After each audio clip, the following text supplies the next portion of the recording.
Wakil Presiden dan Republik sudah bertemu Indonesia dengan menteri-menteri Pak instansi-instansi Gibran terkait. Raka Mungkin ada diskusi Wapres masukan-masukan dengan yang lebih detail, beberapa petinggi yang TNI. lebih strategis. Luar biasa, ini mencerahkan. Terkait ini mungkin ada beberapa kementerian yang roadmap-nya harus dirubah atau roadmap-nya belum begitu detail.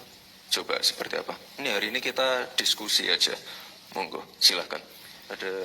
Ada mic wireless. Siapa? Mari silahkan. Siap. Terima kasih Majid Bapak. Mari silahkan. Luar biasa nih. Wapres ini. Memperkenalkan diri. Luas Saya sekali. Laksamana Pertama TNI Arif Badrudin, peserta dari P4N. Ya, silakan Pak. Siap. Kami telah menerima banyak arahan dari menteri-menteri kabinet RI dan ada satu saran yang bisa kami usulkan. Yang pertama, kami belajar tentang geopolitik di Lemhanas, Pak.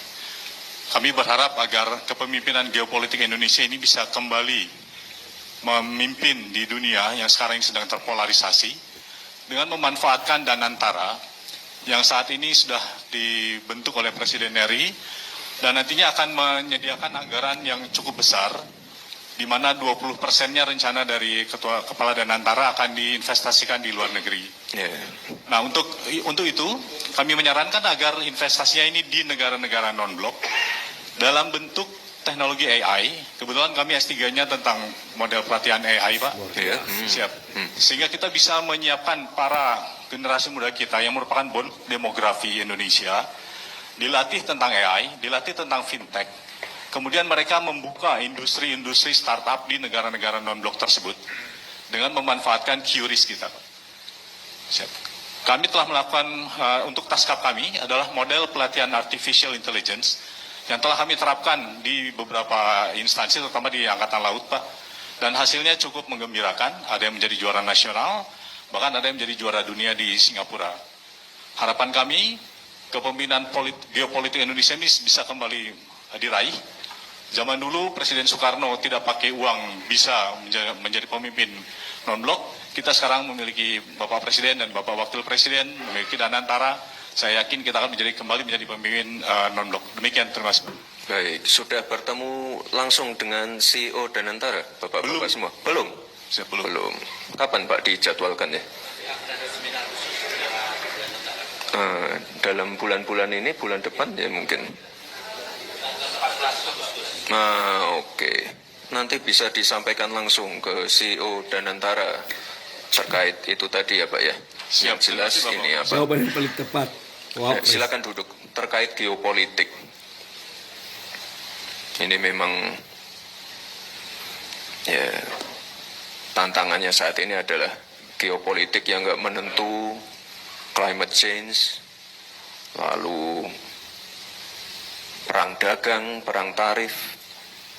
Jadi ini Bapak Ibu, saya mohon doa untuk Pak Presiden yang saat ini sedang melakukan perjalanan ke luar negeri, agar beliau diberikan kesehatan dan kelancaran dalam tugas-tugasnya di luar negeri.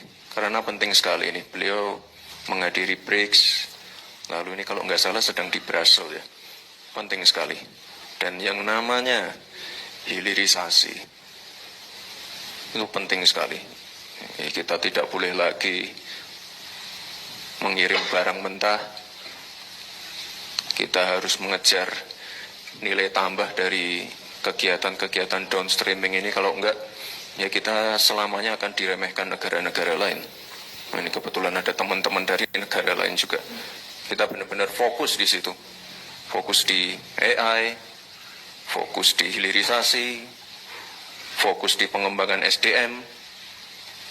Di bulan ini Pak Presiden juga akan segera meluncurkan sekolah rakyat, meluncurkan koperasi merah putih. Nah, ini untuk menghadapi tantangan-tantangan ke depan. Geopolitik, Rusia, Ukraina, Israel, Palestina, Israel, Iran, perubahan iklim. Kemarin juga Jakarta, Bekasi, Tangerang, saya baru pulang dari Tangerang juga banjir. Ini harus ditindaklanjuti juga. Banjir, kekeringan ekstrim. Lalu masalah perang tarif. Ini kita sedang bernegosiasi juga. Disrupsi teknologi, AI, blockchain, kripto. Nah, ini saya harap nanti Bapak Ibu semua lebih aware dengan tantangan-tantangan ini. Jadi fokus kita, fokus Pak Presiden, ini sudah jelas hilirisasi, swasembada energi, swasembada pangan, energi baru terbarukan. Nah, kemarin Pak Presiden baru aja meresmikan juga salah satu fasilitas besar di Karawang, pabrik baterai. Ada juga beberapa bulan lalu pabrik pemurnian logam mulia. Ini juga besar sekali. Bapak dan Ibu yang saya hormati,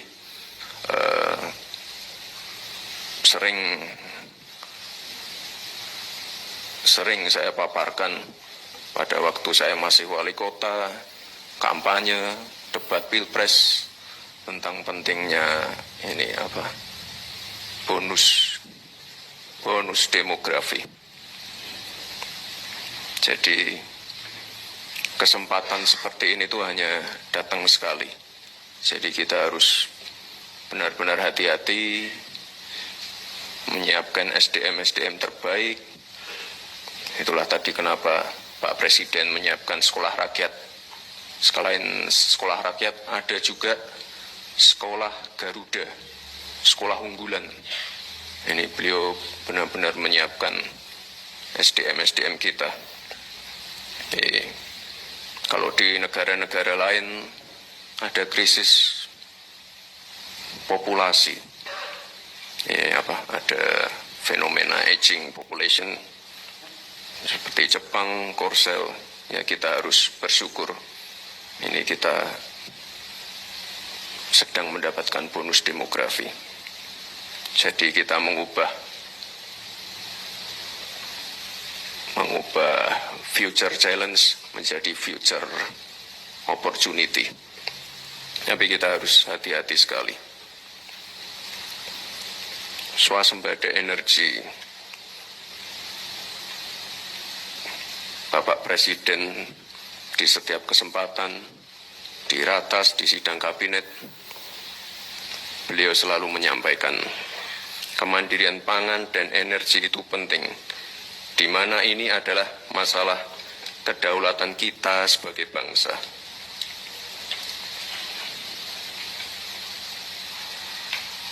Saya baru aja pulang dari Jogja, panen tebu. Lalu dari Banyuwangi panen tebu juga. Beberapa waktu yang lalu panen beras di Ngawi. Ini saat ini stok beras kita capaiannya tertinggi selama 23 tahun terakhir, 4,25 juta ton. Ini sangat luar biasa sekali. Di mana negara-negara lain lagi kekurangan, kita surplusnya luar biasa ini. Kalau masalah beras sudah kita beresi ya. Masalah air, masalah pupuk,